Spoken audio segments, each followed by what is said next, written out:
My brother dumped his kids on me and told me that he would take them back once they turned 18. Now, he is about to learn what consequences are. So last Friday, I'm working from home when I hear my doorbell going crazy. I open it and there's my brother Dan with his 2 kids, Lily, who's 3, and Ben, who just turned 2. They've got these little suitcases and Dan's already walking back to his car. I'm like, what's going on? He turns around and goes, oh good, you're home. So I've been thinking, and you're 32 with no kids and that big house all to yourself. These 2 need stability and you need purpose in your life. I'll pick them up when Lily turns 18. I'm standing there thinking this is some weird joke, but he keeps talking. I already told them you're their new mommy. Their stuff is all packed. Bedtime is 8, Ben still needs pull-ups at night, and Lily won't eat vegetables unless you mix them into mac and cheese. I literally cannot speak. He goes, look, I know this is sudden, but I'm doing you a favor here. You always complain about being single and having no family of your own. Now you get to experience motherhood without having to find a man first. You should be thanking me. Then he actually says, I need to focus on my music career without distractions. Kids don't belong in a recording studio environment. You have that stable accounting job and all that free time after 5. It's perfect. I finally managed to say, Dan, you can't just leave your children here. He's already getting in his car and goes, sure I can. You're their aunt. Who else would take them? Mom and Dad are too old. Besides, you owe me for letting you stay with me that summer after college. That was literally 10 years ago, and I paid him rent. He drives off while I'm standing there with 2 crying toddlers. I bring them inside because what else am I going to do? Leave them on the porch? They're scared and asking for daddy. I give them juice boxes and put on cartoons while I call Dan. No answer. I call 15 times. Nothing. I text him that he needs to come back immediately. He texts back, stop being selfish. Those kids need you. I'm pacing around my living room trying to figure out what to do. I can't call the cops on my own brother. My parents live 3 states away and my mom has health problems. The kids are now destroying my living room and Ben has peed on my couch. That's when I get really calm and start thinking. Dan lives in this converted garage apartment behind his friend's house about 20 minutes away. He pays basically nothing because he supposedly helps with maintenance, but really he just plays guitar all day and posts videos nobody watches. His girlfriend Ashley left him 6 months ago because she got tired of supporting all 3 of them while he pursued his passion. She moved back to her parents' place in Michigan. Here's what Dan doesn't know. Ashley and I still talk. She's been telling me how he keeps begging her to come back, promising he'll change, get a real job, be responsible. She's been thinking about giving him another chance because she misses the kids. So while Lily and Ben are eating goldfish crackers off my coffee table, I call Ashley. I tell her exactly what Dan just did. She's quiet for a long time, then goes, he did what? I explain everything, how he literally abandoned them on my doorstep to focus on his music. She's furious. I've been killing myself working double shifts thinking maybe he's finally growing up and he dumps the kids on you. Then she says something that makes me smile. You know what? Bring them here. All their stuff too. My parents have been dying to meet their grandkids anyway. Ashley's parents are loaded. Own 3 businesses loaded. They've been begging Ashley to move back home permanently, and apparently they've already set up rooms for the kids in case she gets custody. So I pack both kids into my car with all their stuff. Dan didn't even pack them enough clothes, just random mismatched things thrown into suitcases. The drive to Michigan takes 6 hours. I have to stop 4 times for bathroom breaks and snacks. Ben throws up twice. Lily cries for daddy for the first 3 hours. When we get there, Ashley's waiting outside with her parents. Her mom immediately scoops up Ben and her dad picks up Lily. They're so happy to see the kids, and the kids remember Ashley and run to her. Ashley looks at me and goes, Dan's about to learn what consequences are. Ashley's parents bring us all inside and their house is huge. Way bigger than I expected. The living room has these soft couches and there are toys already set up in the corner. Iris takes Ben straight to the kitchen for some milk, while Dominic carries Lily upstairs to show her the room they set up. I'm just standing there with my overnight bag feeling like I might fall over from how tired I am. The drive was so long and my brain won't stop going over everything that happened. Ashley touches my arm and tells me to sit down. She brings me water and we just sit there for a minute while her parents handle the kids. I can hear Lily upstairs saying something about a big bed, and Dominic's voice is so gentle with her. Ben is in the kitchen with Iris and he's not crying anymore. After about 20 minutes, both kids are in pajamas and Iris reads them a story in the room upstairs. They fall asleep so fast. Ashley and I go back downstairs and just sit at the kitchen table. She makes tea even though neither of us really drinks tea. We're both too wired to sleep. She tells me she's been thinking about going for custody for months now. She says Dan kept promising he'd get his act together, and she kept believing him because she wanted the kids to have their dad. But he never changed. He'd get a job and quit after 2 weeks. He'd promised to help more with the kids and then spend all day recording guitar videos. She supported all 3 of them for almost 2 years before she finally left. She moved back here 6 months ago, and it's been killing her being away from Lily and Ben. Her parents have been telling her to fight for them, but she felt guilty. Like maybe she was being selfish for wanting them when they had their actual dad. I tell her what Dan did isn't normal. Normal parents don't dump their kids on someone's doorstep and drive away. She starts crying and says she knows, but she kept hoping he'd wake up and realize what he had. Now she's done hoping. She tells me her parents already talked to a lawyer a few weeks ago just in case. They knew this was coming. We talk until almost 3 a.m. I finally go to the guest room and pass out. The next morning, I wake up to voices downstairs and the smell of food cooking. I check my phone and it's almost 9. I never sleep that late. I go downstairs and Iris is making this huge breakfast. Eggs, bacon, pancakes, and she's got cut up fruit in little bowls. The kids are already at the table in their chairs. Lily has a plate with pancakes and I see green stuff mixed in and she's eating it. I ask what that is and Iris says it's spinach pancakes. She just blends spinach into the batter and adds a little honey. Lily is eating them without any fight. Ben has scrambled eggs with cheese and little pieces of broccoli mixed in, and he's shoveling it in his mouth. I sit down and Iris gives me a plate. Ashley comes in from the backyard where she was on the phone. She sits next to me and we all eat together. The kids are so calm. They're not whining or throwing food or hitting each other. Lily asks if they can go play outside after breakfast, and Iris says yes. Ben drinks his milk without spilling it everywhere. I'm watching them and something clicks in my head. They were always stressed at Dan's place, always on edge. I thought that was just how toddlers were because I don't have kids. But they're different here. Relaxed. They feel safe. Ashley sees me watching and she knows what I'm thinking. After breakfast, Dominic comes in from his home office. He sits down with his coffee and asks me about the drive. I tell him it was long but fine. Then he says he wants to help. He tells Ashley he'll pay for whatever lawyer she needs. He says he's been wanting to do this for months. Ashley tried to wait and see if Dan would step up on his own, but Dominic thinks that ship has sailed. He says any man who abandons his kids like that doesn't deserve them. I agree. Dominic makes a phone call right there at the table and sets up a meeting with some family lawyer for Monday. Everything is moving so fast. Later that morning, I know I have to call Dan. I've been avoiding it, but he needs to know where his kids are. I go outside on the back porch and dial his number. He answers on the first ring. I tell him the kids are with Ashley in Michigan. He loses it, starts screaming at me through the phone about how I kidnapped his children. I try to explain that I brought them to their mother figure who actually wants them, but he's not listening. He's yelling that I had no right to take them out of state. He says he's calling the police. He says I'm going to jail for kidnapping. I tell him he's the one who abandoned them on my doorstep. He says that's not what happened. He says he was just asking me to watch them for a little bit. I ask him how long a little bit is and he doesn't answer. He says 15 years isn't the point. He keeps saying I stole his kids and he's going to make me pay. Ashley must hear him yelling because she comes outside. I'm shaking, I'm so mad. She takes the phone from me. She tells Dan exactly what she thinks of him. She says he dumped 2 toddlers on his sister's porch and drove away. She says she's been working double shifts thinking maybe he was finally growing up and he does this. He tries to backtrack. His voice changes and he says it was just temporary. He says he just needed a few days to focus on his music. Ashley says she's not stupid.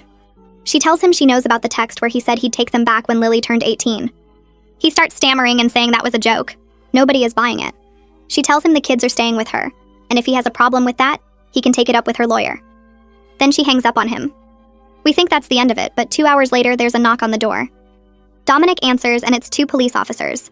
Dan actually called the cops. The officers ask to speak with Ashley. She invites them in and explains the whole situation. She tells them about Dan showing up at my house Friday and leaving the kids there. She shows them the text between me and Dan. One officer reads the text where Dan says he'll pick them up when Lily turns 18. The officer looks at his partner and shakes his head. They ask where the kids are now, and Ashley says they're upstairs napping. The officers say this is a civil custody matter and they can't do anything. One of them asks for Dan's number. He calls Dan right there from the living room, and I can hear Dan's voice getting loud on the other end. The officer tells him he should be ashamed of himself for abandoning his kids like that. He says Dan can't just dump his children somewhere and expect everyone to go along with it. He tells Dan if he wants custody, he needs to go through the courts like everyone else. Then he hangs up. The officers tell Ashley to document everything and get a lawyer. They leave and we all just stand there. Iris makes more tea. Nobody really knows what to say. Sunday goes by in a blur. The kids play in the backyard. Ashley takes them to a park nearby. I help Iris with laundry and we fold tiny shirts and pants. It feels so normal and so weird at the same time. Monday morning comes and I have to drive back home. I have work and I've already missed Friday. Ashley hugs me at the door and thanks me for bringing them here. The kids wave goodbye from the window. The drive back is 6 hours and I have a lot of time to think. I'm so mad at Dan. He put me in this horrible position. He disrupted my entire life. He scared his own children. And for what? So he could play guitar without distractions? I gripped the steering wheel so hard my hands hurt. I stop for gas and coffee and just sit in the parking lot for a while. My phone has like 15 missed calls from Dan. I don't listen to any of the voicemails. I get home late Monday afternoon and go straight to bed. Tuesday morning, I drag myself to work. I sit at my desk with spreadsheets open on my computer and I can't focus on any of it. The numbers blur together. My boss stops by my desk around 10 and asks if I'm okay. I must look terrible. I end up telling her the whole story. She just stares at me with her mouth open. She asks if I'm serious. I show her some of the texts from Daniel. She says she's never heard of anyone doing something like that. She tells me to take the rest of the day off if I need to, but I say I'm fine. I'm not fine. I keep checking my phone for updates from Ashley. Around noon, I get a text from Ashley. She's taking the kids to a pediatrician because she doesn't think they've had proper checkups. I text back asking what she means. She says she looked through the papers Dan packed and there's no record of any doctor visits in over a year. A few hours later, she texts again. Ben needed 3 shots he was overdue for. Lily has a cavity that's been sitting there for months untreated. She's scheduling a dentist appointment for next week. I feel sick reading this. Dan couldn't even take care of basic medical stuff. What else was he not doing? I text back asking if the kids are okay. She says they're fine now, but the doctor was concerned about the neglect. She's documenting everything for the lawyer. Dan won't stop calling and texting me. His messages go back and forth between angry and pathetic. One text says I better bring his kids back right now. The next one says he just needed a break and everyone is overreacting. Another one says I ruined his life. Then one says he's sorry and can I please just talk to him. I read them all, but I stop responding. Every conversation with him just goes in circles. He never takes responsibility for anything. It's always someone else's fault. I'm done with it. I block his number Wednesday night after he calls me 17 times in a row. Ashley says he's doing the same thing to her, but she blocked him days ago. Her lawyer told her not to engage with him at all. Everything needs to go through legal channels now. The kids are safe. That's what matters. Dan made his choice when he drove away from my house. Now he gets to live with it. Thursday morning, I wake up to a text from Ashley saying her parents hired a lawyer. Some woman named Piper Frost who does custody cases. I'm making coffee when Ashley calls and puts me on speaker so I can hear what Piper is telling them. The lawyer talks fast and direct. She says Dan can't legally just give away his parental rights like that. What he did could be considered child abandonment under Michigan law. She's already drafting paperwork for emergency temporary custody. Ashley's parents are sitting right there, and I can hear Iris asking questions about timelines and what documentation they need. Piper tells them to save every text message, every missed call, every piece of evidence showing Dan's pattern of neglect. I tell them about the medical records Ashley found, the missed shots, and the cavity. Piper says that's perfect. Document everything. The call ends, and I sit there with my coffee getting cold. This is really happening. Dan is about to face actual legal consequences. 2 days later, I'm working from home again when my phone rings. It's my mom. I almost don't answer because I know Dan got to her. She starts talking before I can even say hello. She's upset with me for interfering in Dan's life. She thinks I should have just kept the kids at my house like Dan wanted. She says family helps family, and I'm making everything worse by getting Ashley involved. I let her talk for a minute and then I cut her off. I explain that Dan didn't ask me to babysit. He literally abandoned his children on my doorstep and drove away. He told me he'd pick them up when Lily turned 18. He left them crying and scared and then blocked my calls. My mom goes quiet. I keep talking. I tell her about the medical neglect, the missed vaccines, the untreated cavity. I tell her Dan wasn't asking for help. He was dumping his responsibility because he wanted to focus on his music career. She doesn't say anything for a long time. Then she admits she knew Dan was struggling, but she didn't realize it was this bad. She thought maybe he was just overwhelmed and needed a break. I tell her this wasn't a break. This was abandonment. My dad gets on the phone. He's calmer than Mom. He says Dan has always been irresponsible, but this crosses a line. He remembers all the times Dan quit jobs or bailed on commitments. He says he wishes he and Mom could help more, but with Mom's health issues, they can't take on 2 toddlers. I tell him I understand, and that Ashley is doing an amazing job. The kids are safe and happy. So Dad says he's proud of me for making the hard choice to get them somewhere stable. After we hang up, I feel exhausted. My own parents almost took Dan's side. They almost believed his version where I'm the bad guy. That afternoon, Ashley sends me videos. The first one shows Lily on a huge swing set in the backyard. She's laughing and kicking her legs. The second video is Ben chasing bubbles that Dominic is blowing. He's giggling and stumbling around trying to catch them. Both kids look happier than I ever saw them at Dan's apartment. Their faces are relaxed. They're not scared or stressed. I watched the videos 3 times. This is what normal childhood looks like. This is what they deserved all along. The following Wednesday, Ashley texts me that Child Welfare Services contacted her. Dan filed a complaint claiming she kidnapped his kids. She has to explain the whole situation to a caseworker named Bodie Holloway. She's nervous about it, but Piper told her to be completely honest about everything. The next day, Bodie comes to evaluate Ashley's living situation. Ashley texts me updates throughout the visit. He interviews her parents. He tours the house and sees the kids' rooms. He watches Ashley interact with Lily and Ben. He asks about Dan's history, and Ashley tells him everything. The 6 months she supported everyone while Dan played guitar. The times he forgot to feed the kids. The way he'd get annoyed when they interrupted his recording sessions. Bodie takes notes on everything. Ashley says he seems professional but not cold. Like he's seen cases like this before, and he knows what real neglect looks like. At the end of the visit, he tells Ashley the kids are clearly in a stable, safe environment. He'll include that in his report. 2 days later, Dan shows up at Ashley's parents' house. Ashley calls me right after it happens, still shaking. She says Dan just appeared at the front door demanding to see his kids. Dominic was the one who answered. He stood on the porch and told Dan he could see them with supervision. Dan tried to push past him, but Dominic is a big guy and he didn't move. Dan started yelling about his rights as a father. Dominic told him he gave up those rights when he abandoned them. Dan backed down but kept shouting from the driveway.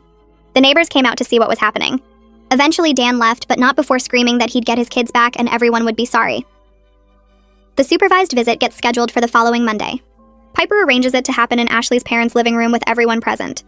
Ashley texts me before it starts saying she's dreading it. Afterward, she calls me and tells me everything. Dan showed up 15 minutes late. He came in and tried to hug the kids, but they stayed close to Ashley. Lily looked at him and asked why he left them. Dan didn't have a good answer. He mumbled something about needing to work on his music, and that they'd understand when they were older. Ben started playing with blocks and barely looked at Dan. Dan tried to engage them, but they weren't interested. He asked Lily about her day, and she gave one-word answers. He tried to show Ben a video on his phone, but Ben wandered away. The whole thing was awkward and tense. After 20 minutes, Dan got frustrated. The kids were more interested in playing with Ashley than talking to him. He stood up and said he was leaving. He told everyone they'd turned his children against him. He said they were poisoning Lily and Ben's minds. Ashley's dad told him the kids weren't against him. They just felt safe without him. Dan left angry, slamming the door behind him. Ashley said the kids barely reacted to him leaving. Lily went back to her coloring book. Ben asked for a snack. It was like Dan was just some stranger who stopped by, not their father. Ashley sounded sad about it, but also relieved. She said it proved what everyone already knew. Dan couldn't handle being a parent when it required actual effort and attention. He wanted kids who adored him without him having to do any of the work. The next morning, Piper calls Ashley and tells her they need to move fast on emergency custody. She explains that what Dan did counts as child abandonment under Michigan law, and they can use that to get temporary custody right away, while the full case goes through the courts. Ashley puts her on speaker so I can hear too before I drive home. Piper says she'll file the paperwork that afternoon, and they should have a hearing date within 2 weeks. She needs statements from both of us about what happened that Friday, plus documentation of everything since then.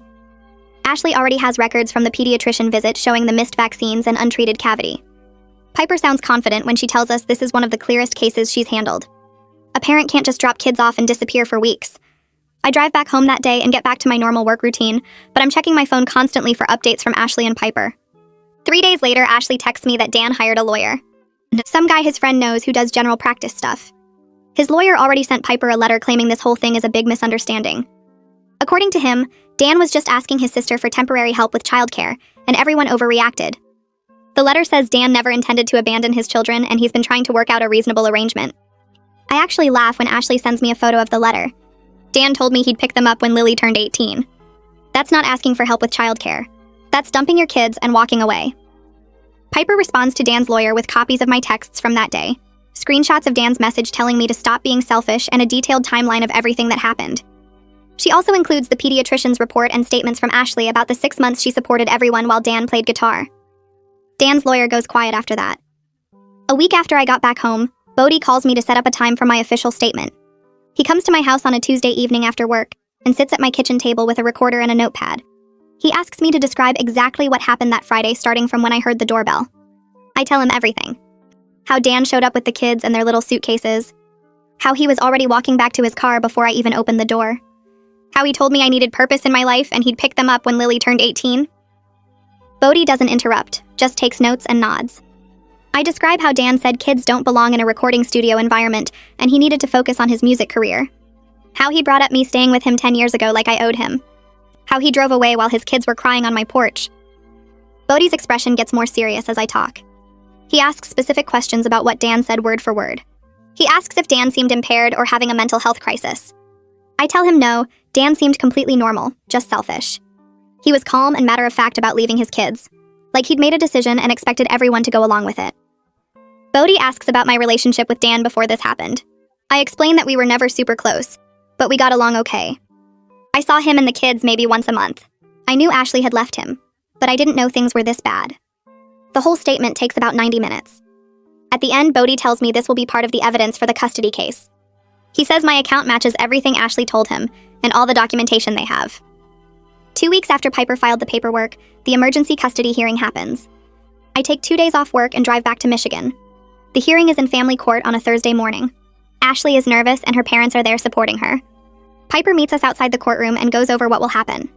The judge will hear from both sides and look at the evidence, then decide on temporary custody until the full case can be heard. Dan shows up 15 minutes late with his lawyer. He's wearing jeans and a wrinkled button-down shirt. His lawyer looks annoyed that he's late. We all go into the courtroom and it's smaller than I expected. Just the judge's bench, a table for each side, and a few rows of seats. The judge is a woman probably in her 50s who looks tired. Piper presents our case first. She walks the judge through everything that happened, starting with Dan showing up at my door. She enters my statement as evidence along with the text messages and photos of the kids' suitcases. She presents the pediatrician's report showing medical neglect. She has Ashley's account of the 6 months she supported the family. She has Bodhi's evaluation report showing the kids are in a safe, stable environment now. Dan's lawyer tries to argue that Dan was overwhelmed and made a poor decision in a moment of stress. He claims Dan immediately regretted it and has been trying to work out an arrangement. Piper asks why Dan didn't come back for his kids that same day if he regretted it. Why he didn't respond to my 15 phone calls. Why he texted me to stop being selfish instead of coming to get his children. Dan's lawyer doesn't have good answers. Then I have to testify. Piper asks me to describe what happened, and I tell the judge the same thing I told Bodhi. The judge asks me directly if Dan said he would pick the kids up when Lily turned 18. I say yes. Those were his exact words. She asks if he seemed to be joking or exaggerating. I say no, he was completely serious. He had their stuff packed and he drove away. The judge looks at Dan and asks if he wants to testify. His lawyer advises him not to, but Dan insists. He gets up there and immediately starts making excuses. He talks about the stress of being a single parent and trying to build his music career. He says he thought his sister would be happy to help out since she's always complaining about being lonely. The judge cuts him off and asks if he told me I needed purpose in my life. Dan admits he said something like that. She asks if he told me he'd pick up his kids when Lily turned 18. Dan tries to claim he was being dramatic and didn't mean it literally. The judge doesn't look convinced. She asks why he didn't come back that same day. Dan says he thought I would call him when I calmed down and we could talk reasonably. The judge asks why he didn't answer my 15 phone calls. Dan doesn't have an answer for that. The whole hearing takes about 2 hours. At the end, the judge says she's granting Ashley temporary custody immediately. She says Dan's actions constitute child abandonment, and the children's welfare requires them to remain in their current stable environment. Dan sits there looking shocked, like he genuinely didn't think there would be consequences. His lawyer tries to argue for immediate visitation rights. The judge shuts that down fast. She orders supervised visits only until a full evaluation is done. She wants reports from the court monitor about Dan's interactions with the kids. She sets a date for the full custody hearing 3 months out. Dan's face goes red and he starts to stand up, but his lawyer pulls him back down. After the judge leaves, Dan corners me in the parking lot. He's furious and asking why I'm doing this to him. I tell him I'm not doing anything. He did this to himself when he dumped his kids and drove away. He says I'm ruining his life over one mistake. I tell him abandoning your children isn't a mistake, it's a choice. He starts yelling that I'm a terrible sister and I've always been jealous of him. Ashley's dad, Dominic, steps between us and tells Dan to leave. Dan storms off to his car still yelling. I'm shaking but also relieved it's over. My relationship with Dan is completely destroyed after that. He sends me angry texts all weekend calling me a traitor. He says I ruined his life and turned everyone against him.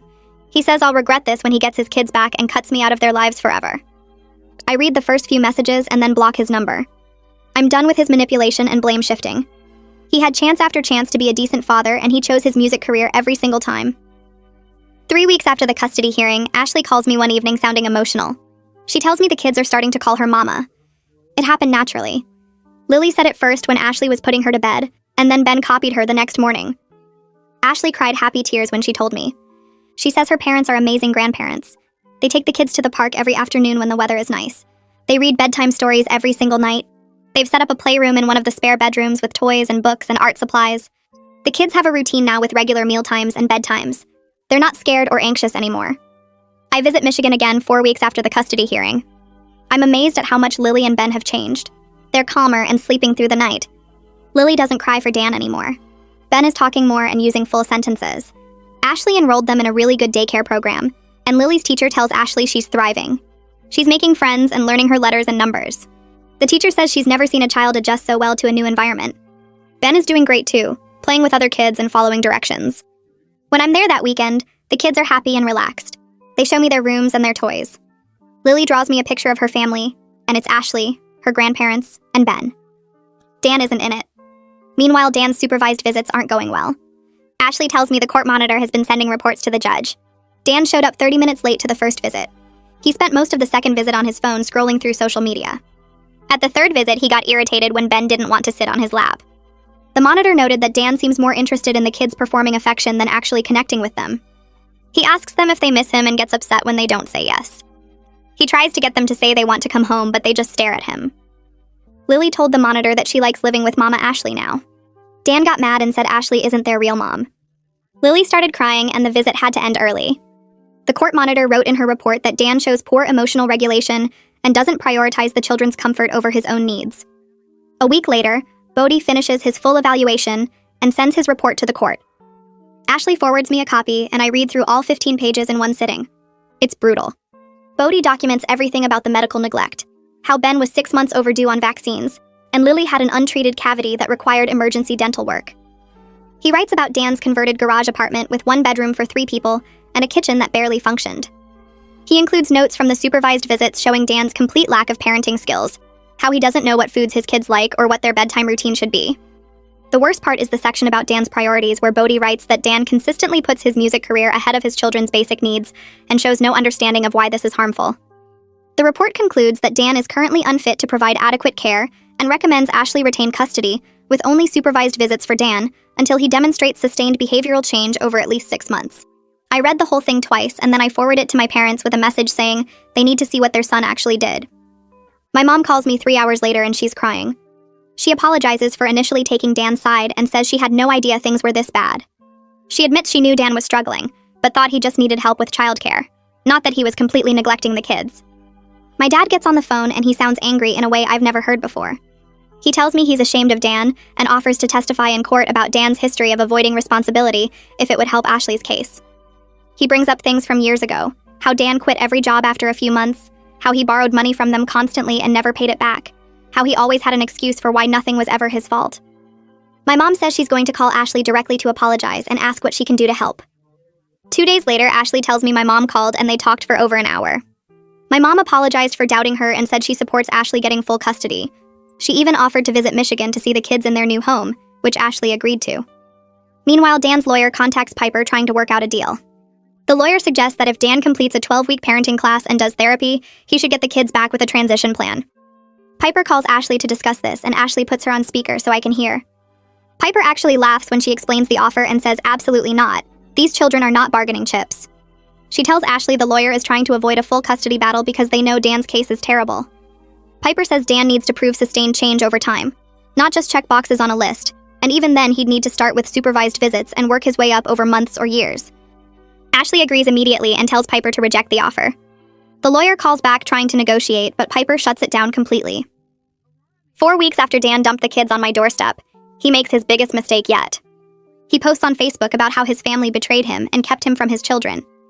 The post is long and rambling, talking about how he's a good father who just needed temporary help and everyone turned against him. He writes that I kidnapped his kids and took them to another state, that Ashley is poisoning them against him, that his parents won't even answer his calls. He says he's being denied his rights as a father and asks for support.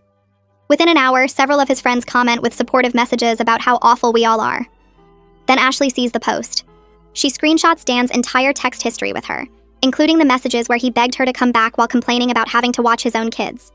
She screenshots his Venmo requests asking her for money for guitar equipment while the kids needed clothes. She posts the full story with all the receipts, explaining exactly what Dan did and how he literally abandoned his children to focus on his music. She includes photos of the kids' medical records showing the neglect. The comments shift immediately. People start asking Dan what kind of father abandons toddlers on someone's doorstep. His friends from high school comment asking if this is really true. Someone who used to work with him says he's not surprised because Dan always blamed everyone else for his problems. More people pile on, sharing their own stories about Dan being unreliable and selfish. Dan deletes the original post within 3 hours, but it's too late. People have already screenshotted everything, and the images are spreading through our mutual friends. I start getting messages on Facebook from people I went to high school with. They ask if the story about Dan is true, and I confirm every detail. Then they start sharing their own experiences. Sarah Maynard tells me Dan borrowed $200 from her 7 years ago and never paid her back. Mike Fleming says Dan was supposed to be his roommate in college but bailed a week before move-in, leaving Mike scrambling to find someone else. Jessica Gomez shares that Dan hit on her at a party while he was dating Ashley. The messages keep coming, and I realize Dan has been like this his entire adult life. He's always been the person who takes and never gives, who makes promises he doesn't keep, who expects everyone else to fix his problems. I feel validated reading these messages because it confirms I did the right thing. Meanwhile, the supervised visits are supposed to happen every Saturday afternoon at a neutral location. So Dan shows up to the first one after the social media disaster, but he's 40 minutes late. The court monitor notes this in her report. The second visit, he spends most of the time scrolling through his phone while Lily tries to show him a drawing. The third visit, he doesn't show up at all. He texts the monitor saying the time doesn't work with his recording schedule. The monitor documents this as another example of him prioritizing music over his children. After that, he just stops coming. The monitor tries to reschedule, but Dan says weekends are his prime creative time and he can't interrupt his process. This all goes into the official reports that will be presented to the judge. 2 months after everything started, Ashley and her parents drive to my house for a weekend visit. I'm standing on my front porch when their car pulls up and Lily jumps out running toward me. She's wearing a new purple backpack and she's so excited to show me all the pockets and zippers. Ben follows her and gives me a hug around my legs.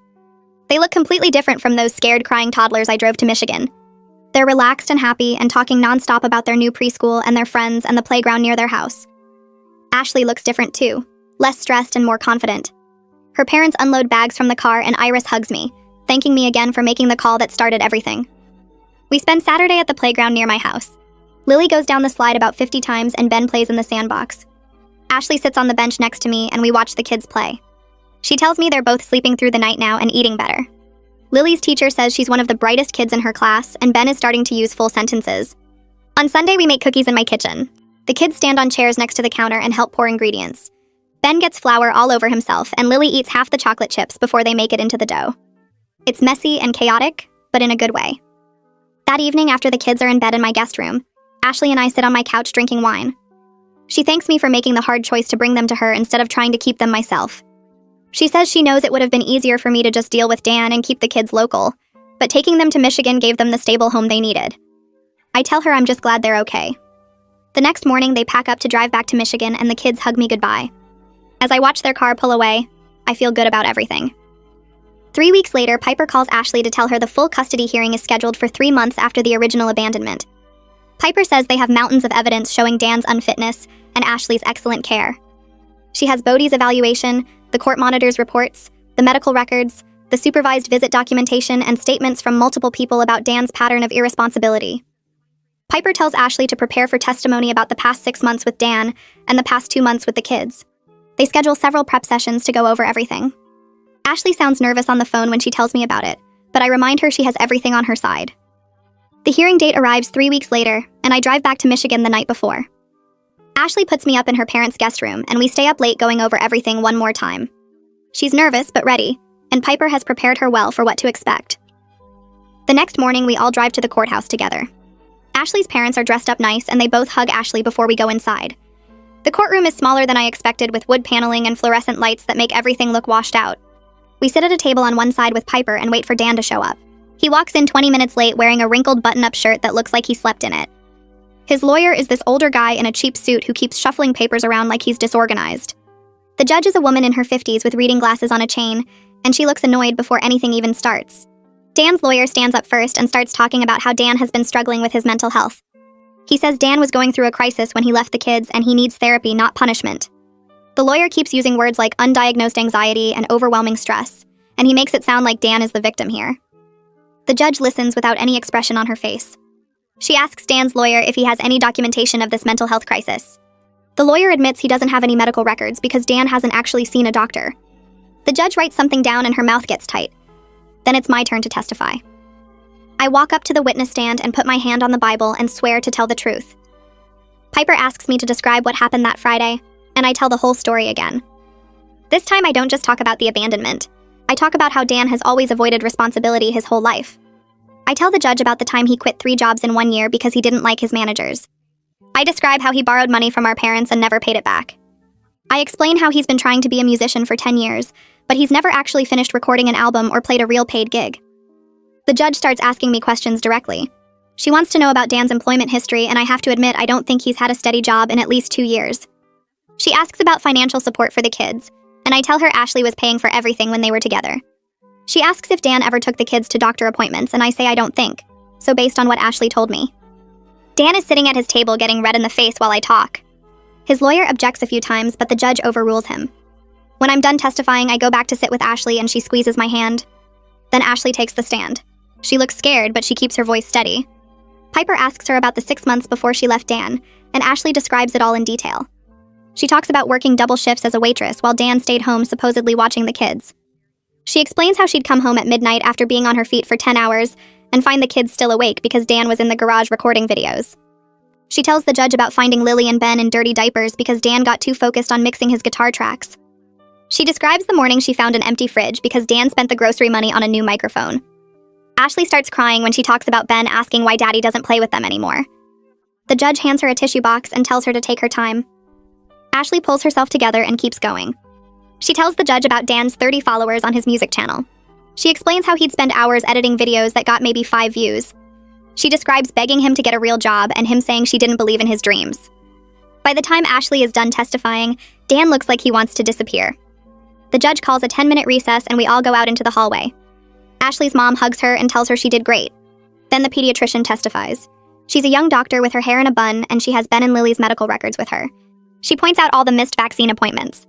She shows the judge photos of Lily's untreated cavity that got so bad it needed emergency dental work.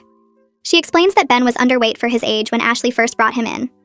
The judge asks if this level of medical neglect is common and the pediatrician says no, most parents are much more attentive. After her comes the daycare director from Dan's area. She's an older woman who looks tired and she doesn't hold back. She testifies that Dan was frequently late for pickup, sometimes by hours. She describes the time he forgot to pick up Ben completely, and they had to call the emergency contact at 10 at night. She tells the judge about the days Dan would drop the kids off without their lunch or extra clothes. She says the staff started keeping spare supplies just for Lily and Ben because Dan was so unreliable. Dan's lawyer tries to cross-examine her, but she just repeats the same facts. Then Dan has to testify. He walks up to the stand looking defensive, and his lawyer asks him softball questions.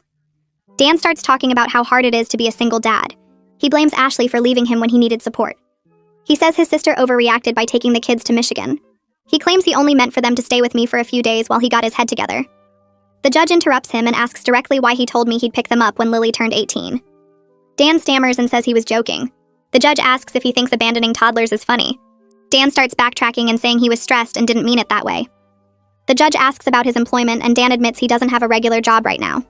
She asks how he's supporting himself and he says he does odd jobs and gets help from friends. She asks about the music career and Dan gets animated talking about his vision and his sound. The judge lets him go on for a minute, then cuts him off. She asks how many paid gigs he's had in the last year. Dan says none, but he's building his online presence. She asks how much money he's made from his music. Dan admits it's $0. The judge asks how he planned to support 2 children with no income. Dan starts saying that's why he needed them to stay with his sister who has a good job. The judge tells him that's not how parenting works. Dan gets frustrated and starts saying everyone is against him. He says Ashley poisoned the kids against him. He blames me for interfering. He says his parents never supported his dreams. The judge tells him to stop blaming everyone else and take responsibility for his own actions. Dan keeps arguing, and the judge warns him she'll hold him in contempt if he doesn't calm down.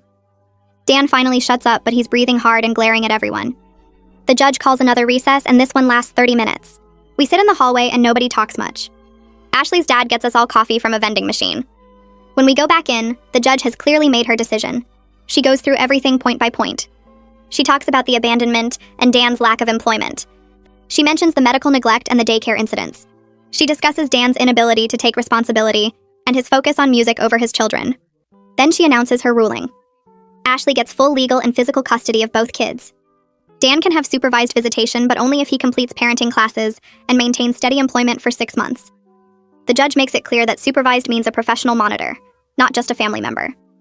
She sets up a schedule for Dan to prove he's making changes before he can even request more access.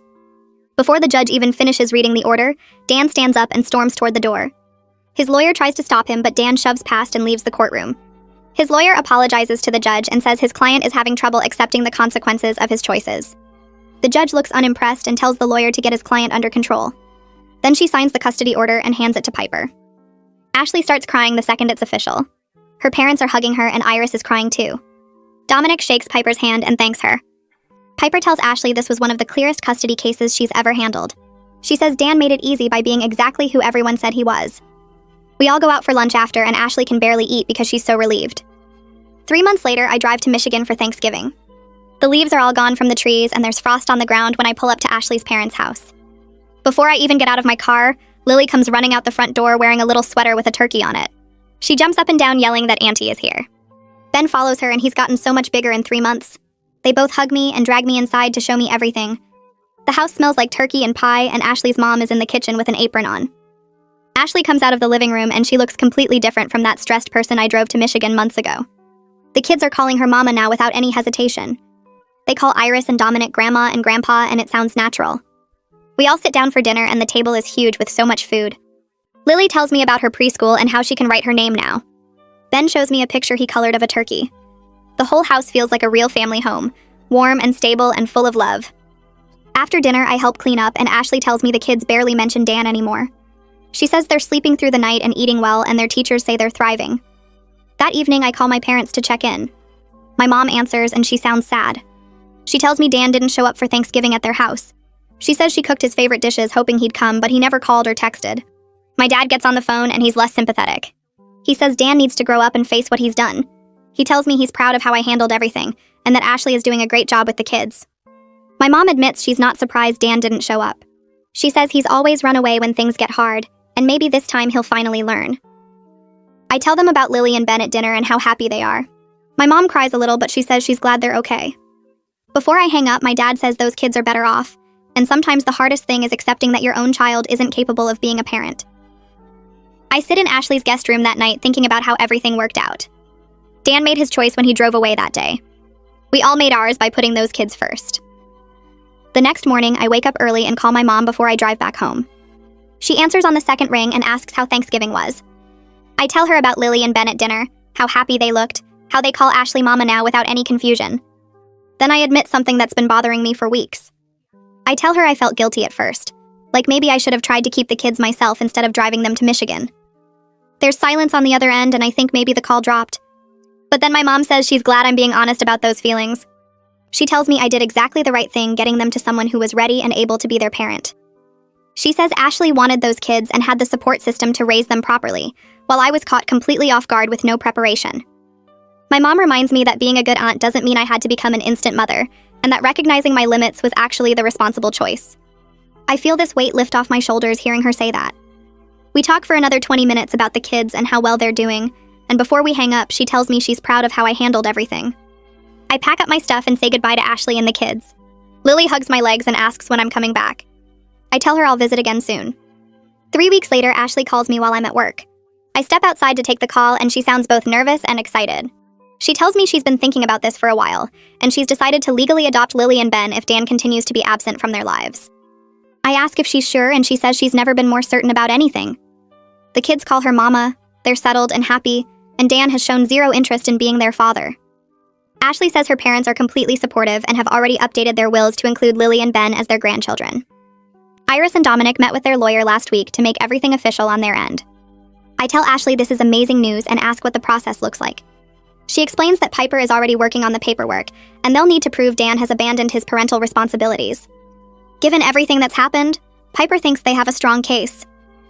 Ashley's voice gets emotional when she talks about making this permanent, about being their real mom legally and not just in their hearts. I tell her she already is their real mom in every way that matters.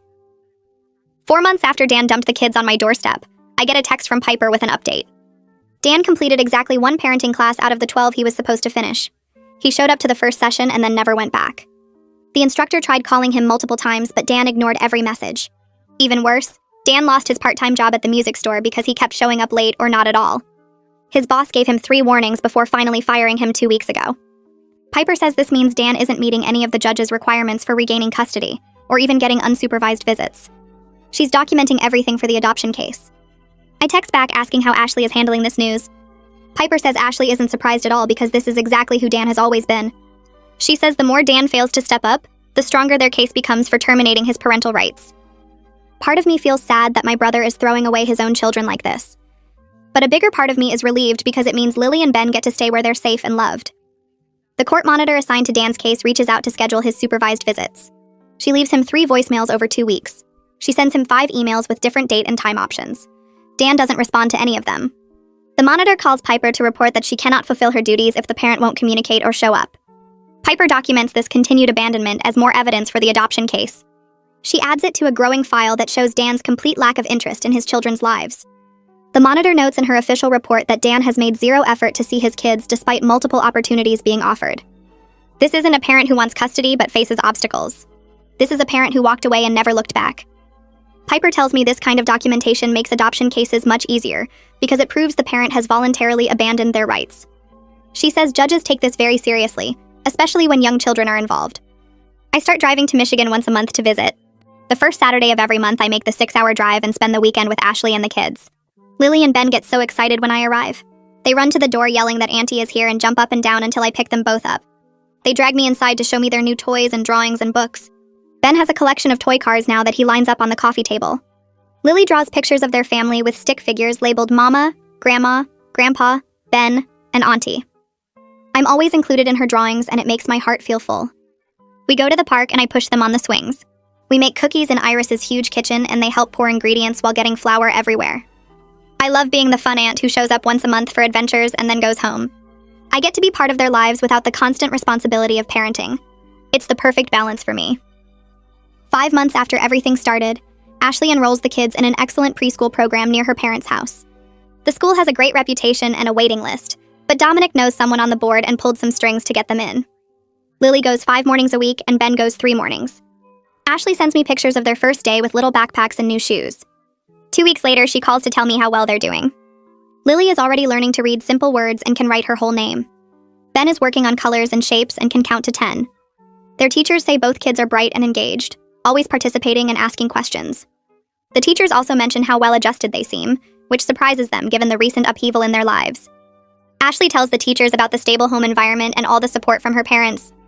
The preschool director comments that you can tell when kids feel secure, and Lily and Ben clearly feel safe and loved. My parents finally meet Ashley's parents at one of my monthly visits. I coordinate the whole thing, making sure everyone comes to Michigan on the same weekend. My mom is nervous about meeting Iris and Dominic because she knows they're wealthy and she feels bad that her own son caused this whole mess. But the second they all sit down together in the living room, the tension disappears. Iris brings out coffee and homemade cookies. Dominic asks my dad about his work and they discover they both love fishing. My mom watches Lily and Ben play and her eyes get teary. She tells Iris and Dominic that she's so grateful they're giving her grandchildren the stability they need. She apologizes for Dan's behavior even though it's not her fault. Iris reaches over and squeezes my mom's hand, telling her that the kids are loved, and that's all that matters. Dominic says they're happy to be grandparents, and that family is what you make it. My dad nods and says Dan made his choice when he drove away that day. Everyone agrees the kids are better off now. By the end of the visit, my parents and Ashley's parents exchange phone numbers and promise to stay in touch. Dan surfaces briefly in month 5 with a text to Ashley asking for money. The text says he's about to get a big break with his music and just needs some cash to cover studio time for recording his demo. He promises to pay her back as soon as his career takes off. He doesn't ask about the kids. He doesn't ask how they're doing or if they need anything. The entire message is about him and his music and what he needs.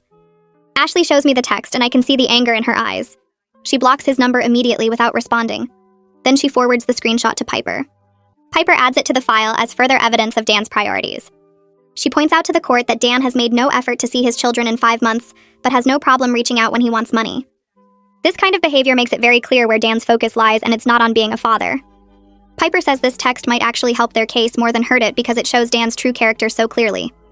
6 months after Dan abandoned his kids on my doorstep, I'm back to my normal work routine. I go to the office 5 days a week, work on tax returns and financial statements, meet with clients about their accounting needs. On the surface, everything looks the same as it did before that Friday. But I'm different now in ways I didn't expect. I'm closer to Ashley than I've ever been, bonded by what we went through together and our shared love for those kids. I talk to her at least twice a week and visit Michigan once a month. I have better boundaries with Dan, which really means I have no contact with him at all. I blocked his number after he sent me angry texts calling me a traitor.